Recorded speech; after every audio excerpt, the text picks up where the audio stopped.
대한민국의 수도 서울에 독일의 여군들이 집결했습니다. 그리고 서울에 머문 지 불과 몇 시간 만에 그들은 독일로 돌아가기를 완강히 거부했습니다. K9 자주포 체험을 하러 한국에 온 독일 여군들은 몇 가지 한국 문화 체험을 하고는 한국에 완전히 반한 것인데요. 도대체 한국의 어떤 문화들이 그녀들의 마음을 사로잡았을까요? 오늘의 이야기 시작합니다. 안녕하세요. 제 이름은 안나 베르거예요. 독일 육군 포병대의 여군 중사예요. 포병대라는 건 대포라는 뜻이에요. 들판과 언덕 멀리까지 포탄이 날아가도록 쏘는 큰 무기들이에요. 저는 동이 트기 전 하늘이 까맣고 공기에는 작은 얼음바늘이 박힌 것처럼 차갑게 느껴질 때 눈을 떴어요. 겨울마다 아침이면 저는 무거운 구나 두꺼운 장갑 그리고 패딩 코트를 껴입고 일어났어요. 지퍼를 위로 올리면 차가운 바람이 제 얼굴을 한껏 때렸어요. 기지 밖을 나서면 온 세상이 눈으로 뒤덮여 있었어요. 땅도 나무도 주차장에 떠있는 윙윙거리는 가로등마저 하얗게 변했어요. 숨을 내쉴 때마다 작은 구름이 입에서 나왔다가 눈을 깜빡하면 사라졌어요. 포탑의 차가운 금속을 만지기도 전에 제 손가락은 이미 얼어붙은 당근처럼 뻣뻣했어요. 저희가 쓰는 자주포는 백구 계열이에요. 오래된 모델이지만 발사할 때마다 우르르 천둥같이 소리가 울렸어요. 훈련할 때 포를 조준하고 포탄을 장전하고 멀리 있는 표적에 쏘는 법을 배워요. 그런데 이번 겨울 들어 백구자 주포가 자꾸 고장을 일으켰어요. 추운 날에는 부품 일부가 얼거나 걸려서 움직이지 않았어요. 지난주에는 영하 10도 훈련 중에 포탑이 완전히 멈춰버렸어요. 포탑이 입을 꼭 다문 것처럼 꼼짝하지 않았어요. 결국 눈보라 속에서 2시간 동안 발만 동동 구르며 수리팀을 기다렸어요. 상상해보세요.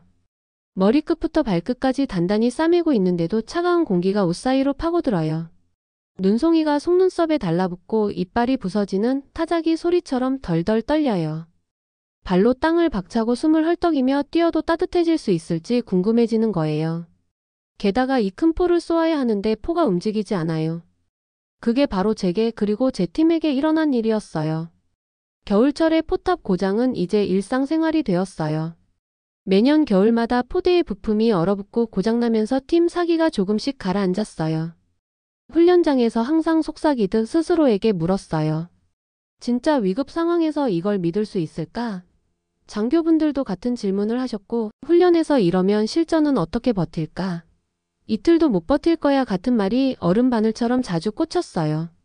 어느 날 밤 실패투성이었던 긴 하루를 마치고 침대에 누워 천장을 바라봤어요. 추운 진흙 속에서 포탄을 장전해도 발사할 수 없는 제 자신이 떠올랐어요. 가슴이 턱 막히는 느낌이 들었어요. 이대로는 안 된다는 걸 알았어요. 며칠 뒤 독일 국방부에서 자주포 기종을 교체하기 위해 검토 중이라는 소식을 들었어요. 극한의 한파와 사막의 더위를 모두 견딜 수 있는 튼튼한 기계를 찾고 있었어요. 거기서 반복해서 나온 이름이 있었어요. 바로 한국의 K9 자주포였어요.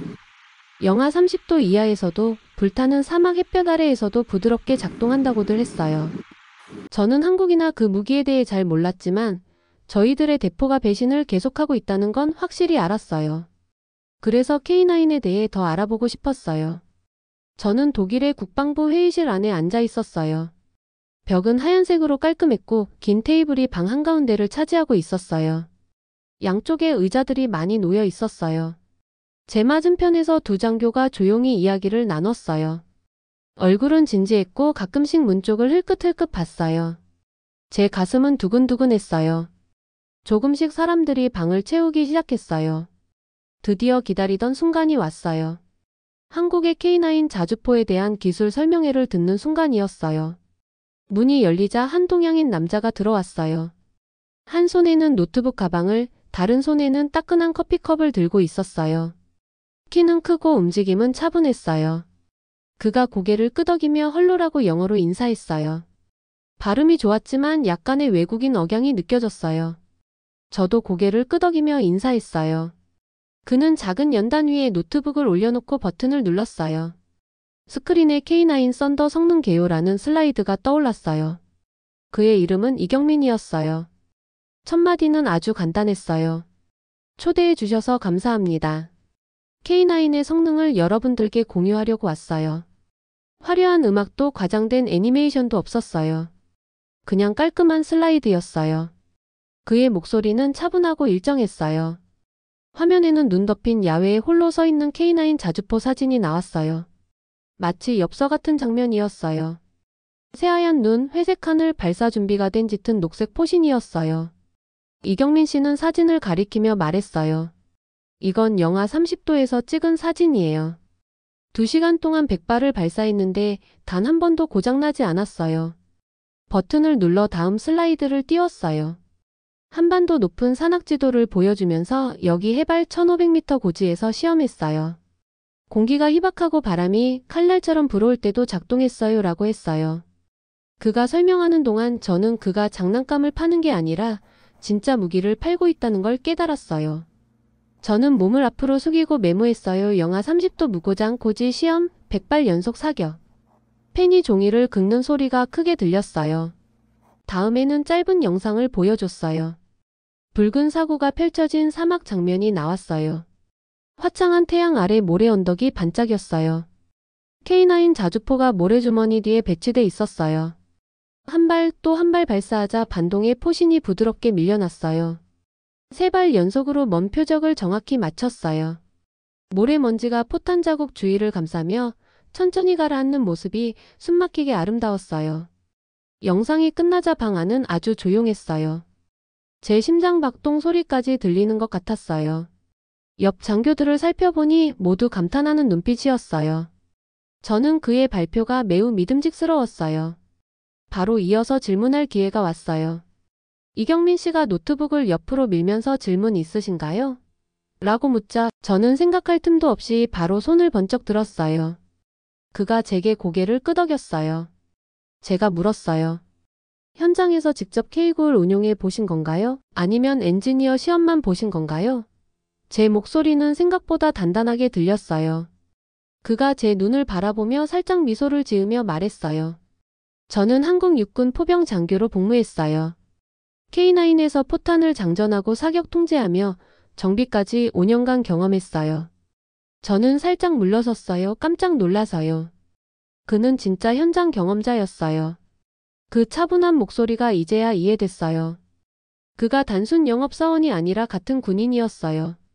상상이 되었어요. 그가 온몸이 꽁꽁한 군복을 입고 K9 옆에서 포를 발사하는 모습을요. 다음으로 한 장교가 질문했어요. 추운 날 유압 시스템 예열에는 얼마나 걸리나요? 이경민 씨는 고개를 끄덕이며 또박또박 대답했어요. 영하 30도에서는 20분, 영하 40도에서는 30분 동안 예열하고 변속기 예열을 추가로 해요. 모든 답변이 솔직하고 구체적이었어요. 마케팅 용어도 과장된 홍보도 없었어요. 진짜 현장의 이야기였어요.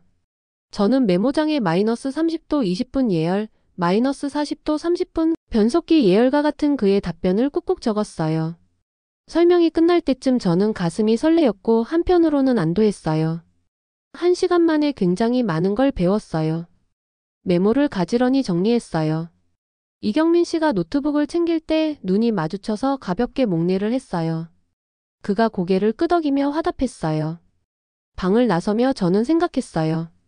이게 바로 내가 필요했던 거야. 영업사원의 약속이 아니라 군인의 진실 복도에 들어서자 찬바람이 불어왔지만 제 가슴은 새 희망으로 따뜻해졌어요. 한국의 K9 자주포에 만족한 독일 국방부는 구매에 앞서 한국 현지 시찰단을 파견 보내기로 했어요. 다행히 저도 그 중에 한 명으로 선발이 되었어요.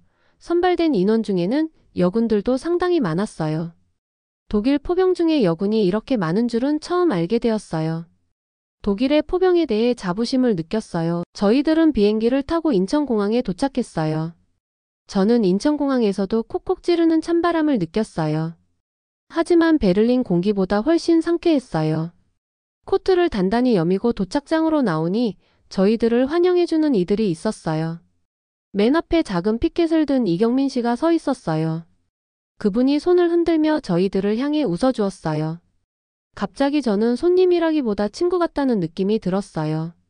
저희들은 버스를 타고 함께 이동했어요. 높은 빌딩과 고속도로들이 차례로 스쳐 지나갔어요. 처음 보는 생소한 한글 간판들이 반짝거렸어요. 이경민 씨가 마이크를 잡고 설명을 해주었어요. 저쪽이 인천공항이고 여기는 한강이에요. 저는 고개를 끄덕이며 지나가는 풍경을 사진으로 담으려고 애썼어요. 마치 영화 속 빠른 장면 같았어요. 1시간쯤 지나 시내 외곽에 눈 덮인 시험장이 나타났어요. 흐릿한 하늘 아래 펼쳐진 흰 눈밭 위에 가지런히 줄 지어있는 초록색 K9 자주포들이 보였어요. 마치 거대한 용들이 숨을 내쉬기 위해 목을 세운 것처럼 듬직해 보였어요. 한국의 국방부 요원들이 저희들에게 두툼한 장갑과 무전기 헤드셋을 건네주었어요. 제 곁에 있던 이경민 씨가 준비됐어요? 라며 물었어요. 저는 목이 메면서도 웃었어요. 심장이 콩닥콩닥 뛰었어요. 첫 번째 K9 포병실에 올라탄 순간 그 안은 아담하지만 정돈된 느낌이었어요. 반짝이는 버튼들, 튼튼한 레버들, 그리고 디지털 화면이 저를 맞이했어요. 이경민 씨는 헤드셋 너머로 첫 번째 단계 시동 걸기예요. 지금요라고 차분히 안내해 주셨어요. 키를 돌리니 마치 잠자는 거인이 일어나는 것 같은 진동이 느껴졌어요. 실내가 살짝 흔들렸어요. 두툼한 장갑 끼운 제 손가락은 어색했지만 스로틀을 앞으로 밀었어요. 자주포가 천천히 움직이기 시작하자 흰 눈 위로 궤도가 부드럽게 지나가는 소리가 나왔어요. 저는 포 주변을 돌며 활짝 웃었어요. 이런 거대한 한국의 기계를 직접 조종한다는 게 신기했어요. 다음엔 조준 방법을 배웠어요. 이경민 씨는 조이스틱으로 포탑을 돌려보세요. 왼쪽으로 3칸, 이제 포신을 2도 올리세요 라고 설명해 주었어요. 추위에 얼어붙은 금속을 두드리는 느낌이었지만 포신은 부드럽게 올라왔어요. 초록 버튼을 누르니 조준 시스템의 빨간 가로선과 세로선이 교차하며 표적을 정확히 표시했어요. 이제 포탄 장전 차례였어요. 준비되면 발사하세요라고 이경민 씨가 마이크로 조용히 말했어요. 저는 방아쇠 버튼을 힘껏 눌렀어요. 내부에서는 부드러운 충격이 느껴졌고 바깥에서는 우르르 굉음이 울려 퍼졌어요. 땅이 흔들리는 게 느껴졌고 포탄이 떨어진 자리에서 눈송이가 뭉텅이로 날아올랐어요. 조준경을 통해 바라보니 표적 한가운데에 완벽하게 명중했어요. 우와! 하고 제가 소리쳤어요. 제 자신도 놀랄 정도로 크게 외쳤어요. 이 추위에도 정상적으로 작동했고 또 관역에도 명중했어요. 깜짝 놀라 웃느라볼이 당겨지는 기분이었어요. 무전기 너머로 이경민 씨가 저를 보며 정말 훌륭한 사격이었어요 라고 말했어요. 저는 자부심에 어깨가 으쓱했어요. 다른 동료들도 K9 자주포의 성능에 놀란 표정이었어요. 이후 1시간 동안 속사사격, 고도 조절 연습, 그리고 비상정지 시뮬레이션까지 다양한 시험을 진행했어요. 그럴 때마다 K9 자주포는 단 한 번도 멈추거나 느려지지 않았어요. 마치 스스로 생각하는 기계처럼 부드럽게 움직였어요. 시험 발사가 끝난 뒤 이경민 씨가 저희들을 작은 지휘 텐트로 저희들을 안내해 주었어요. 그 안에는 낮은 탁자 위에 뜨끈한 차와 떡이 놓여 있었어요. 머그잔에서 김이 무락무락 올라오고 떡 냄새가 달콤하게 퍼졌어요. 방석에 앉아 차를 한 모금 마시자 차가운 손끝이 금세 따뜻해졌어요. 이경민 씨는 K9 설계 이야기를 이어갔어요. 산악훈련 현장을 지켜보면서 배터리를 의도적으로 얼린 뒤 녹을 때도 안정적으로 작동하게 부품을 재설계했어요 라는 설명이었어요.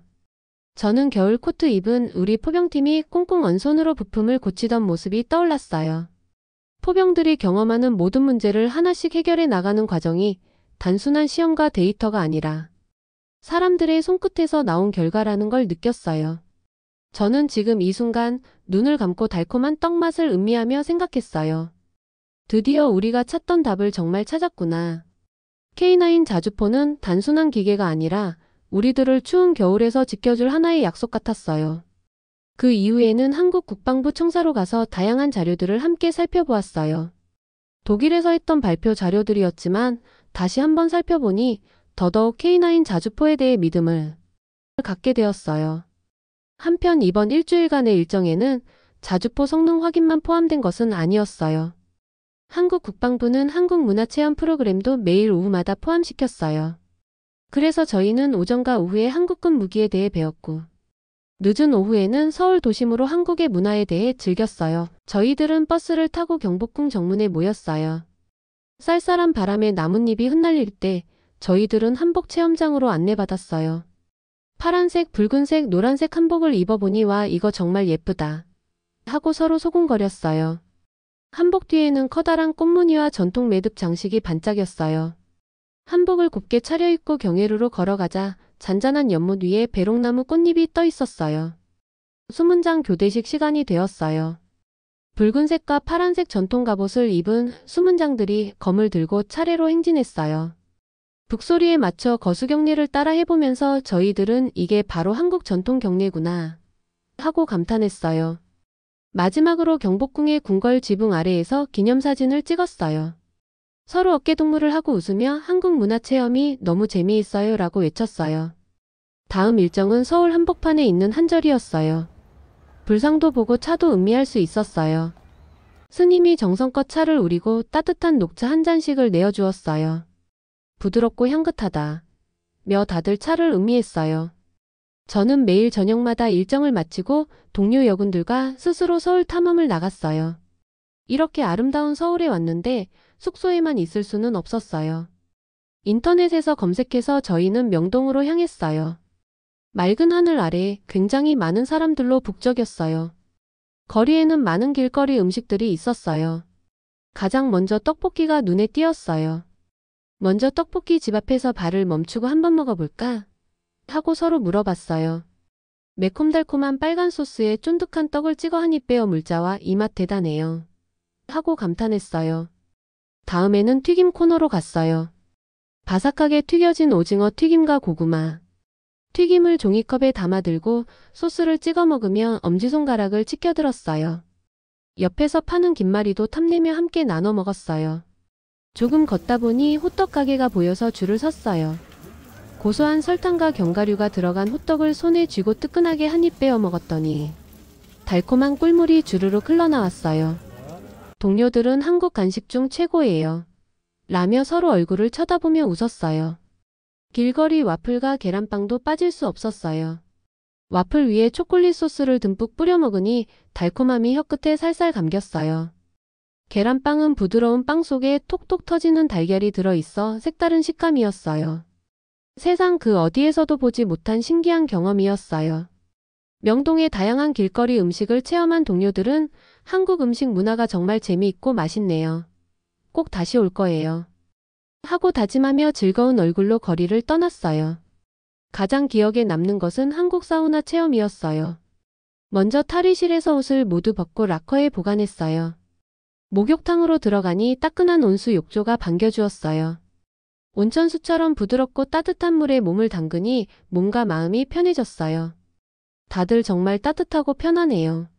하고 감탄했어요. 태어나서 처음 해보는 이 느낌이 너무 좋았어요. 다음에는 건식 사우나실로 가보았어요. 낮은 온도 방부터 시작해서 점점 뜨거운 방으로 이동했어요. 은은한 소나무 향이 나는 방에서는 숨이 편안해졌어요. 사우나 후에는 차가운 냉탕으로 달려가 몸을 확 식혔어요. 쌀쌀한 물에 들어갔다가 다시 온탕으로 왔다가 반복하니 혈액순환이 되는 기분이었어요. 끝으로 휴게 공간에서 식혜와 미숫가루 음료를 마시며 휴식을 취했어요. 따뜻한 방바닥에 누워 한국에서의 일들을 이야기하다 보니 시간이 훌쩍 지나갔어요.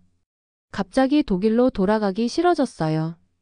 피곤할 때마다 사우나에서 쉬면 피로가 다 사라질 것만 같았어요. 동료들도 같은 이야기를 했어요. 숙소로 돌아가기도 싫어졌어요. 이곳에서 자고 싶었어요.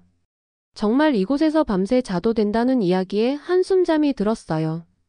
유명한 서울의 광장시장에도 갔어요. 시장 입구에는 파릇파릇한 빈대떡 가게부터 노란 호떡집까지 줄지어 있었어요. 저희는 가장 먼저 빈대떡집 앞에서 발걸음을 멈추었어요. 누가 먼저라고 할 것 없이 한번 먹어봐요. 라고 다들 말했어요. 달걀 노른자를 올린 파전 같은 빈대떡을 한 입 베어 물었더니 고소한 맛이 입안 가득 퍼졌어요. 그 다음에는 김밥 꼬치 가게로 갔어요.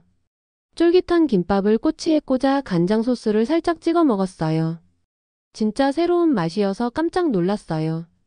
이어서 떡볶이 골목으로 발걸음을 옮겼는데 매콤달콤한 소스에 달콤한 어묵이 퐁당 찍혀있는 모습이 있었어요. 이거 진짜 중독성 있다라는 생각이 들었어요. 잠시 뒤 카페에서 식혜와 오미자차를 마시며 입가심을 했어요. 달콤하고 상큼한 맛이 목을 타고 흘러갔어요. 더 이상은 못 먹겠다던 배도 다시 조금 비워지는 기분이었어요. 마지막으로 마약김밥으로 불리는 작고 아기자기한 김밥을 포장해 가며 광장시장은 언제 와도 재미있어요. 다음에도 꼭 다시 올 거예요. 하고 약속하며 즐거운 얼굴로 시장을 떠났어요.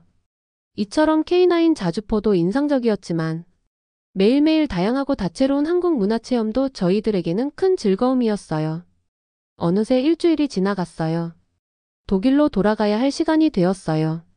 하지만 저희 여군들은 독일로 돌아가기 싫고 이대로 한국에 더 있고 싶었어요.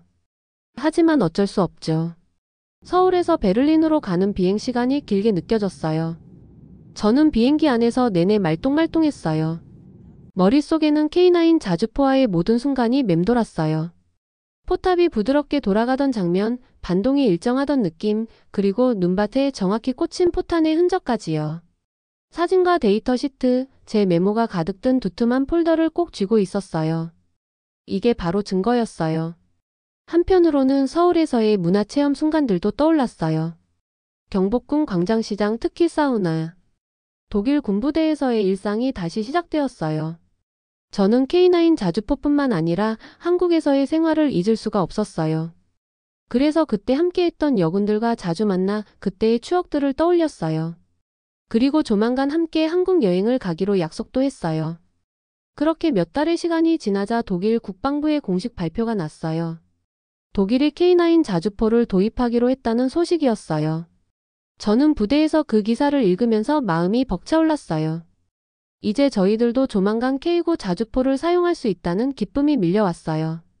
겨울철에 고장나서 몇 시간 동안 추운 땅바닥에 서 있어야 하는 일도 없을 거예요. 내일도 우리는 다시 사격할 거예요. 더 배우고 더 강해질 거예요. 그리고 K9 자주포가 우리 곁에 온다면 저희들은 한층 더 강해지겠죠. 한국에서의 체험 그리고 K9 자주포 평생 잊지 않을 거예요. 이렇게 해서 한독일 여군의 이야기를 들어보았습니다. 우리 한국의 문화가 널리 퍼지기 바랍니다.